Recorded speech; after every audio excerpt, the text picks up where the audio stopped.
penghormatan kepada pembina upacara. Kepada pemimpin upacara, hormat!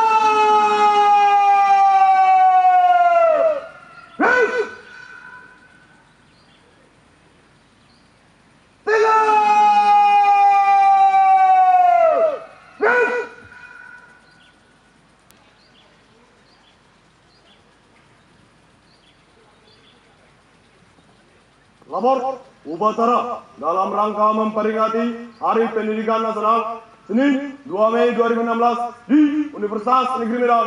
Siap, dimulai. Laksanakan. Laksanakan. Siap.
Kepada bendera merah putih, hormat!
Selesai.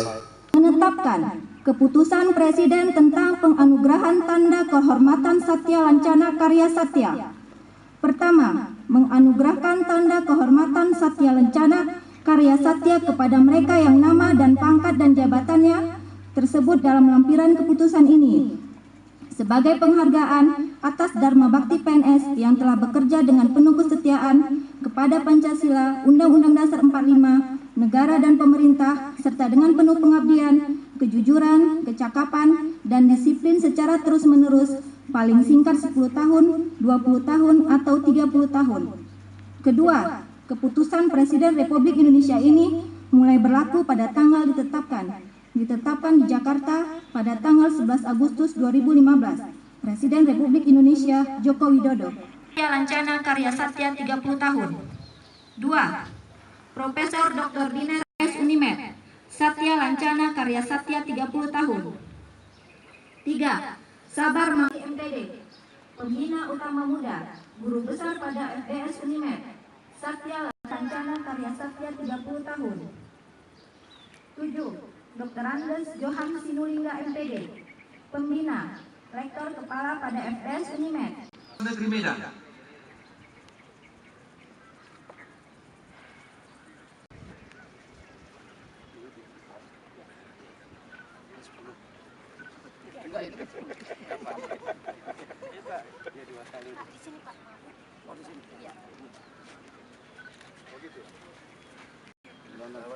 Ya, mundur Pak, maju ke depan Pak. Ya, maju ke depan Pak.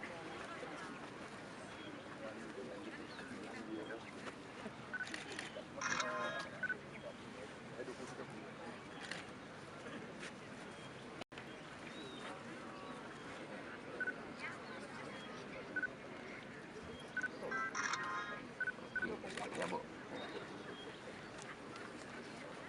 Kalau ini 30. Udah sih, masih buat saya Bu. Terima kasih Pak Dokter. 30 juga ini Pak dulu sebelum Pak Mas. Nah, oke. Maju Pak, maju Pak.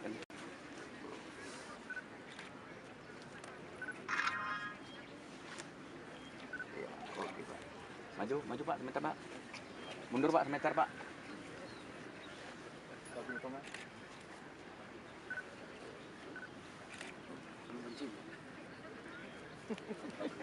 Maju Bu.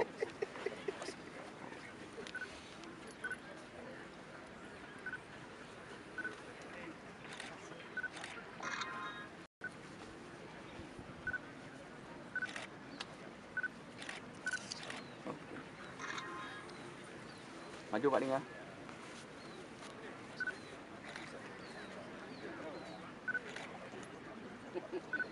Oh iya, betul.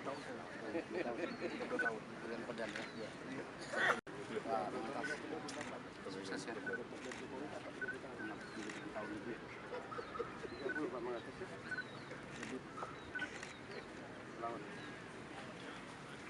Ayo Bu.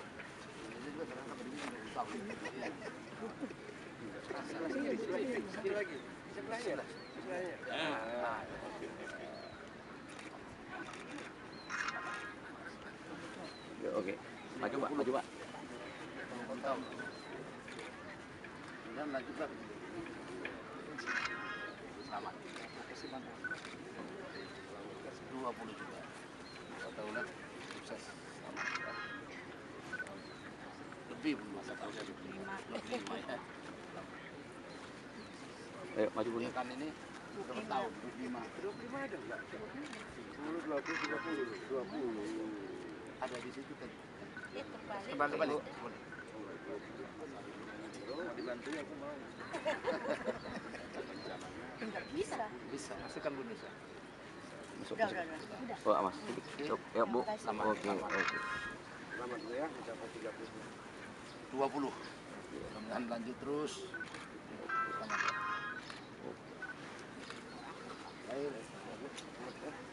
Ini juga 2 tahun ini kan. Bicara foto bersama sih. Foto bersama Pak. Ya Pak.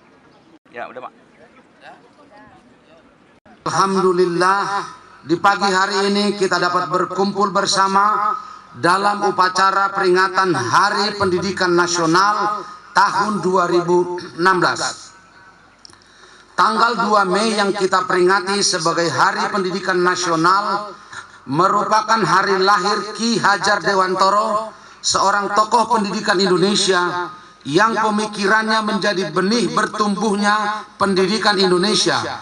Ki Hajar Dewantoro mengumandangkan pemikirannya Karso Sungtulodo, Ing Madya Mangun Karso, dan Tuturi Handayani, dan menerapkannya di sekolah taman siswa. Inisiatif tersebut menjadi awal bentuk reformasi pendidikan Indonesia.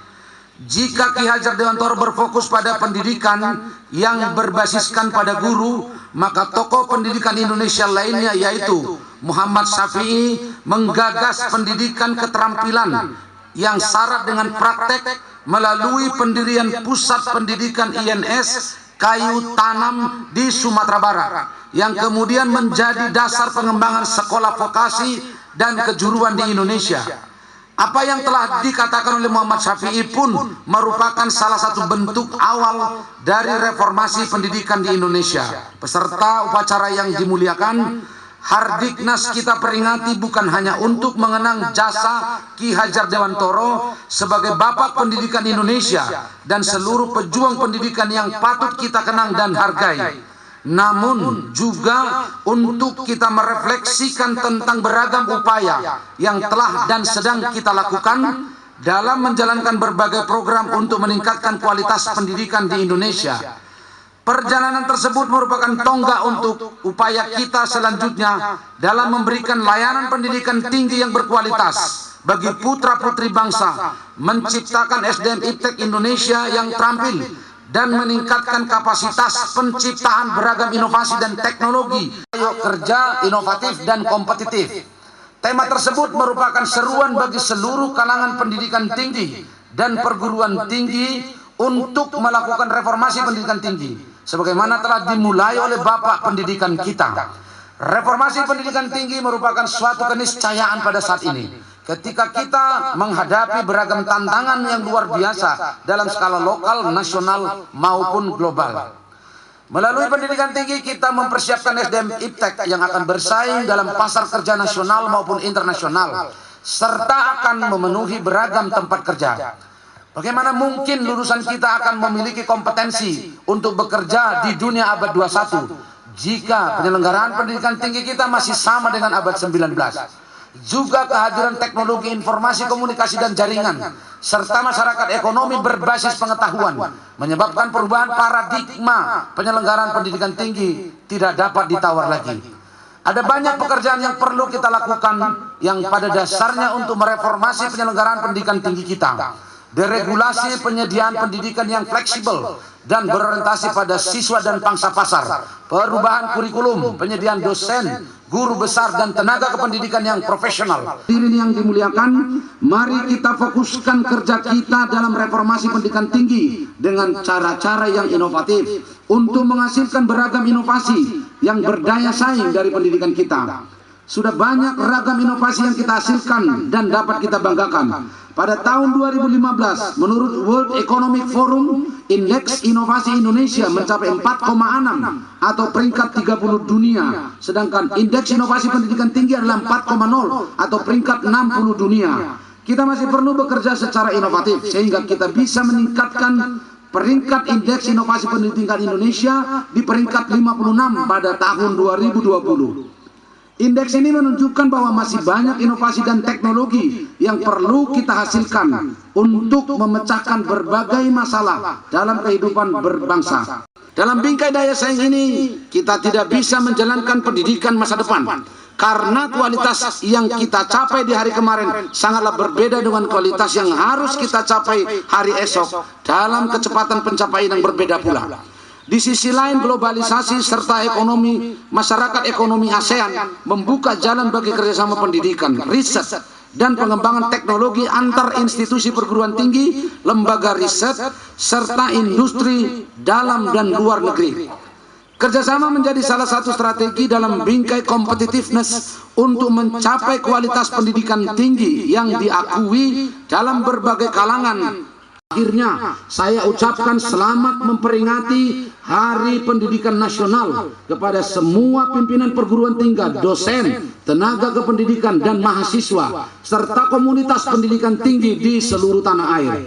Semoga upaya kita dapat bermanfaat untuk meningkatkan kualitas pendidikan tinggi di tanah air. Wabillahi taufiq wal hidayah. Wassalamualaikum warahmatullahi wabarakatuh. Jakarta 2 Mei 2016. Menteri Riset Pendidikan dan Menteri Riset Teknologi dan Pendidikan Tinggi Profesor Muhammad Nasir. Bapak Ibu hadirin yang saya muliakan, sebelum kita meninggalkan tempat upacara ini, pertama-tama atas nama segenap pimpinan universitas, saya ingin menyampaikan terima kasih yang tulus pada Bapak Ibu, pada para mahasiswa sebagai pemilik masa depan negeri ini, kepada ibu-ibu Dharma Wanita, ketua Dharma Wanita Persatuan maupun di tingkat biro dan fakultas, para guru besar yang saya hormati, sungguh saya sangat bergembira pagi ini. Kehadiran kita ini menurut saya cukup baik pada upacara hari ini. Mudah-mudahan juga pada upacara-upacara yang akan datang kita tetap hadir seperti ini. Kemudian mungkin ada yang bertanya mengapa urutan acaranya dirubah. Saya sudah konfirmasi ke MIPA sebagai panitia pelaksana ikut hibah akreditasi tersebut. Jadi sebenarnya Ristek Dikti pun sangat berharap supaya Unimed itu bisa naik dari B menuju A. Posisi kita saat ini sudah pada posisi B. Tentu kita berterima kasih kepada rektor sebelumnya, pada wakil rektor, pada dekan-dekan, pada seluruh staf, pada tim akreditasi yang sebelumnya, pada mahasiswa yang sudah bisa mengantarkan Unimed pada posisi B. Memang ini adalah kebanggaan tersendiri sebab banyak hal yang bisa kita raih dengan akreditasi A itu nanti. Termasuk derajat kebebasan dari lulusan kita untuk memilih pekerjaan. Karena memang instansi pemerintah tidak mencantumkan bahwa wajib A. Tapi ada juga beberapa yang mencantumkan wajib A, misalnya Bank Indonesia. Tapi banyak juga orang timnya sudah kerja keras untuk menyusun borangnya. Pertanyaan sederhananya adalah, apa yang bisa kami perankan? Pasti mahasiswa yang bisa diperankan menunjukkan suasana akreditasi A itu nanti ketika para asesornya datang. Terasa suasana akademiknya itu A. Jadi pada saat nanti dikunjungi, kita itu tidak ada lagi sepeda motor yang balap-balap di kampus, tidak ada lagi yang bonceng tiga, tidak ada lagi yang pakai sendal berkeliaran, dan tidak ada lagi tampak mahasiswanya itu tidak belajar. Jadi pertama yang perlu didukung oleh mahasiswa itu adalah suasana kampus yang akreditasi A itu. Suasana di lab, suasana di ruang kuliah, suasana di luar ruang perkuliahan, suasana di perpustakaan, suasana dalam penggunaan fasilitas olahraga. Itu nanti akan dikunjungi. Pada saat itulah asesornya yakin, wah ini memang benar kampus yang patut berakreditasi A. Coba Bapak dan Ibu bayangkan, sekarang di Sumatera Utara itu kita tidak punya yang A. Coba Bapak Ibu bayangkan, para mahasiswa bayangkan, yang A itu cuma ada 3 di luar Jawa. 1 di Aceh, 1 di Padang, dan 1 di Makassar. Jadi 3 itu saja. Kalau bisa Unimed nanti 1 di Medan, kan ini merupakan prestasi yang baik juga dari kampus kita ini. Oleh sebab itu, para mahasiswa yang saya banggakan, pemilik masa depan negeri ini, cobalah tunjukkan nanti bahwa memang benar mahasiswa Unimed itu patut dihargai akreditasi A. Perpustakaan kita itu yang digital library itu adalah akreditasi A, berlaku untuk 5 tahun ke depan, dan itu sudah dibuktikan teman-teman di perpustakaan bahwa mereka bisa menunjukkan bahwa ini memang layak A. Dilihat dari suasananya, dilihat dari cara-cara belajar mahasiswa di perpustakaan. Oleh karena itu saya sangat berharap mahasiswa dulu. Tetapi tentu mahasiswa seperti itu ketika dicontohkan oleh Bapak Ibu dosen dan para pegawai di kampus kita ini. Begitu nanti datang direktur akreditasi A, baru dilihat suasana fisiknya, baru dia konfirmasi soal data-data standar. Standar 1 itu soal visi dan misi. Dan jangan sampai soal visi misi ini pula kita beda pendapat. Karena visi misi Unimed itu kan unggul bidang pendidikan, rekayasa industri dan budaya. Rekayasa industri, rekayasa budaya. Orang mengatakan, masa iya Unimed bicara soal industri? Itu kalau industri dibatasi dalam arti sempit. Industri mobil, industri. Kalau industri ya seperti itu, Unimed tidak bisa bicara industri. Tapi kita bicara industri kreatif. Kita tidak bisa membangun bangsa ini tanpa lintasan industri. Tidak ada cara lain. Pendidikan itu harus mengantarkan ke industri. Itu pidatonya Pak Menteri tadi, lihat. Memang industri menjadi pranata yang digunakan untuk membangun satu bangsa. Karena itu Unimed kalau tak punya visi industri, lihat seni rupa. Pamerannya menjadi seperti itu terus karena tidak berbasis industri. Padahal teman-teman di seni rupa bisa membuat skala industri. Tapi Unimed tidak memasang visi itu dari dulu. Lihat teman-teman misalnya yang ada di seni tari, seni musik. Mereka tidak bicara soal produksi. Bahkan sampai sekarang kita tidak punya gedung pertunjukan dan gedung produksi. Padahal mereka mampu untuk membuat industri sebetulnya. Tetapi karena tidak dipasang industri, mereka tidak menggunakan itu. Salah satu konveksi terbesar datang di Fakultas Teknik, melihat mesin-mesin yang di sana, dia bingung karena cuma punya mesin dua dia bisa menguasai konveksi di Sumatera Utara. Sementara kita sampai puluhan mesin yang sama tidak didesain menjadi industri. Kenapa? Karena kita memang tidak berpikir industri dari dulu. Billahi taufiq wal hidayah. Assalamualaikum warahmatullahi wabarakatuh. Selamat pagi dan salam sejahtera kepada kita semuanya.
Kepada pembina upacara, hormat!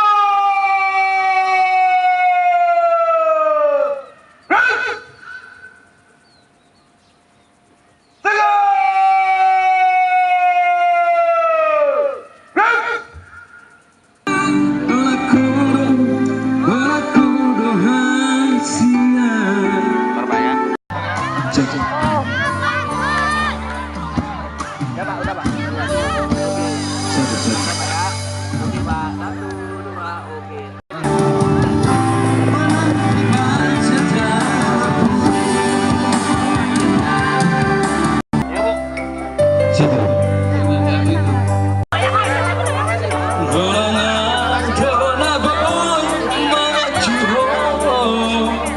Mata bisa bikin dari akhirnya.